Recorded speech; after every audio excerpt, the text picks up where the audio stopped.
Municipal ఫలితాల్లో కాంగ్రెస్ హవా కొనసాగుతోంది. ఇప్పటి వరకు మున్సిపల్ ఎన్నికల ఫలితాల్లో కాంగ్రెస్ 398 వార్డులు విజయాన్ని కైవసం చేసుకోగా బీఆర్ఎస్ 209 స్థానాలను గెలుచుకుంది. ఇక బీజేపీ 60, ఇతరులు 58 వార్డులను కైవసం చేసుకున్నారు. రాష్ట్రంలోని అత్యధిక మున్సిపాలిటీలు, కార్పొరేషన్లలో అధికార కాంగ్రెస్ జెండా ఎగరవేసే అవకాశాలు స్పష్టంగా కనిపిస్తున్నాయి.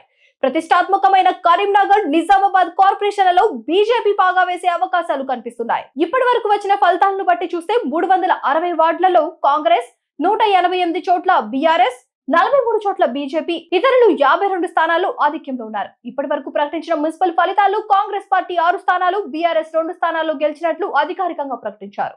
ఈ ఫలితాలు అధికార పార్టీకి ఊరట కలిగిస్తున్నాయి. అయితే ఆసక్తికరంగా ఈ ఎన్నికల్లో స్వతంత్ర అభ్యర్థులతే కీలక పాత్రగా కనిపిస్తోంది. కొన్ని మున్సిపాలిటీలలో కాంగ్రెస్, బీఆర్ఎస్ పార్టీలు 2 పోటాపోటీగా ఉన్నారు. దీంతో ఇండిపెండెంట్లపై అందరి దృష్టి మళ్లింది. ఇప్పటికే ఒక మున్సిపాలిటీలో ఎన్నికైన ఒక అభ్యర్థి బీఆర్ఎస్ టికెట్ పై గెలిచి కాంగ్రెస్ లోకి జంప్ అయినట్టు తెలుస్తోంది. మరోవైపు ప్రభుత్వం చైర్పర్సన్, వైస్ చైర్పర్సన్ల పోస్టులకు ఎన్నిక 16వ తేదీన నిర్వహించనున్నట్టు ప్రభుత్వం ప్రకటించింది. ఈ వీడియో మీద మీ అభిప్రాయాన్ని కామెంట్ చేయండి. ప్లీజ్ సబ్స్క్రైబ్ టు వేదిక టీవీ.